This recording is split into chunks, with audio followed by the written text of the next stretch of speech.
আসসালামু আলাইকুম, কেমন আছেন সবাই? আশা করি ভালো আছেন। আমিও ভালো আছি আপনাদের দোয়ায়।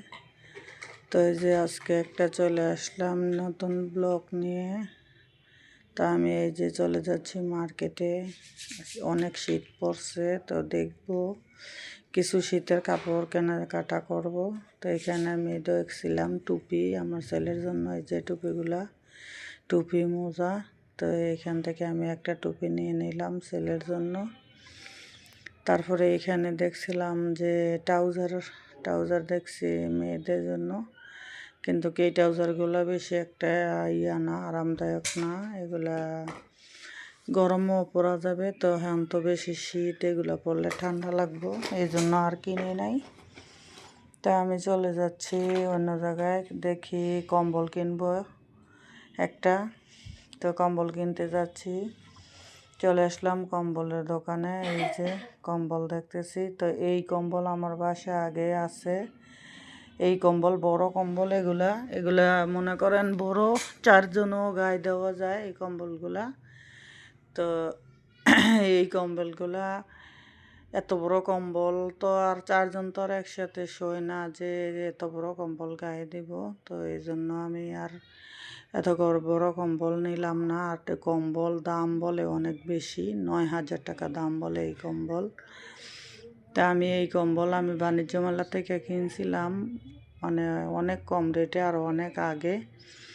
আমি 2,000 টাকায় এই কম্বল কিনছিলাম বাণিজ্য মেলা থেকে। অনেক বড় কম্বল আমার বাসায়। তো এইখানে আমি ছেলের জন্য আলাদা, মানে শোয়ে আলাদা বড় একটা ছোট্ট, মানে দুজন কম্বল চাইছিলাম। এগুলো অনেক বড় সাইজ, কিন্তু কম্বলগুলো দেখতে অনেক সুন্দর, কিন্তু দাম বলে অনেক বেশি, 9,000 টাকা 8,000 টাকা এরকম দাম। তো 8-9,000 টাকা দাম বললে তো আপনার 6-7,000 টাকা দাম নেবে। আর শীত পড়ছে, এই জন্য দাম একটু বেশি বলতেছে হেরা। তো পরে আমি মানে মেয়ের জন্য এই যে একটা সোয়েটার আনলাম।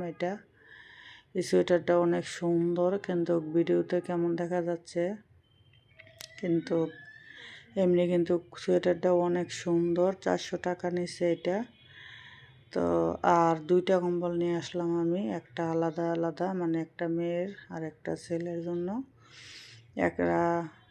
একলাও গায়ে দিতে পারবে এগুলো, তাওর পরও অনেক বড়। দেখেন এটা কেমন হয়েছে, কমেন্টে জানাইবেন কম্বলগুলো কেমন হয়েছে দেখতে।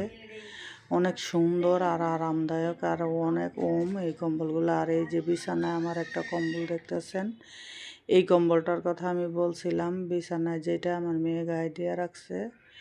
এই কম্বলটা আমি 2,000 টাকা কিনছিলাম। এটা কম্বলটা 5 হাত 6 হাত, অনেক বড় কম্বল ওইটা। আর এই যে এইটাও আনছি আমি আজকে, এই কালোটা আর এইটা আনছি। কেমন হয়েছে কমেন্টে জানাইবেন। অনেক সুন্দর আরামদায়ক কম্বল। দেখেন এগুলা 2টা আমি আনছি 2,000 টাকায়। তো কেমন হয়েছে কমেন্টে জানাইবেন। আর লেপ আছে, আমাদের লেপও আছে দেশে।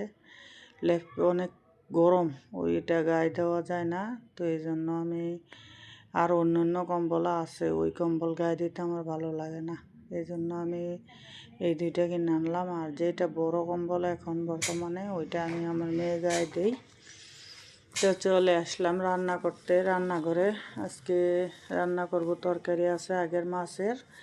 তো এই যে মূলা আমি কেটে নিয়েছিলাম, মূলা ভাজি করব ডিম দিয়ে। আর ডাল রান্না করব, মুসুরির ডাল টমেটো দিয়ে। তো এইখানে যে আমি মূলাটাকে আগে একটু লবণ আর একটু হলুদ দিয়ে বাফাইয়া নিয়েছি, মানে পানি ফালাই নাই, পানিও দেই নাই। তো এখন আমি পেঁয়াজ দিয়ে দিলাম, পেঁয়াজ রসুন কাটছি। তো পেঁয়াজ রসুনটা লাল হইলে তারপরে আমি ডিম দিব। তো ডিম দিয়ে এরকমভাবে মূলা ভাজি করে খাইয়া দেখবেন একবার কেমন লাগে। আমার কাছে খুবই ভালো লাগে মূলা ভাজি, তো অনেক মজা। তারপরে এখন আমার পেঁয়াজটা লাল হয়ে গেছে, এখন দিয়ে দিব আমি ডিমটা ফাটিয়ে।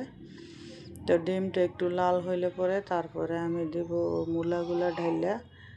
আর মূলাতে তো লবণ হলুদ আমি আগেই দিছিলাম, খালি কাঁচামরিচ আর ধনিয়া পাতা দিব পরে। তো এখন ডিমটা লাল হইলে তারপরে আমি মূলাটা দিয়ে দিব। মূলায় কোনো পানি টানি আমি দিই নাই, শুধু এমনিই মূলাটা আলাদা যাতে পানি না উঠে এই জন্য মানে একবারেই তেলে দিই নাই, আমি একটু করে নিয়েছি। তো তারপরে দেখবেন কি সুন্দর হয় ভাজিটা, অনেক সুন্দর হইব মূলা ভাজি। তো আমি আগে খাইতাম না, এরপরে যখন মূলা ভাজি আমি খাইছি তখন থেকে আমার খুবই ভালো লাগে মূলা ভাজি। এখন ডিম দিয়ে ভাজি করলে আরও অনেক ভালো লাগে, আপনার পাতাকপির ভাজির চেয়েও মূলা ভাজি অনেক মজা লাগে। তো এইভাবে একদিন আপনারা খাইয়া দেখবেন, আমি খাই কেমন লাগে দেখবেন খাইয়া। তো আমার কাছে খুব ভালো লাগে। এই যে এখন ধনেপাতা দিয়ে নামিয়ে নেব, আর কাঁচামরিচও আমি দিয়ে দিছি। আর রান্না করবো আমি মুসুরির ডাল। তো আগেই আমি ভাজিটা করে নিয়েছি, ডাল কম জাল হইলেও মনে করেন কোনো সমস্যা নাই। তবে আজকে আবার গ্যাস ছিল সকালবেলা 7টা পর্যন্ত, মানে 7টা পর্যন্ত না, মানে গ্যাস ছিল আজকে একটু।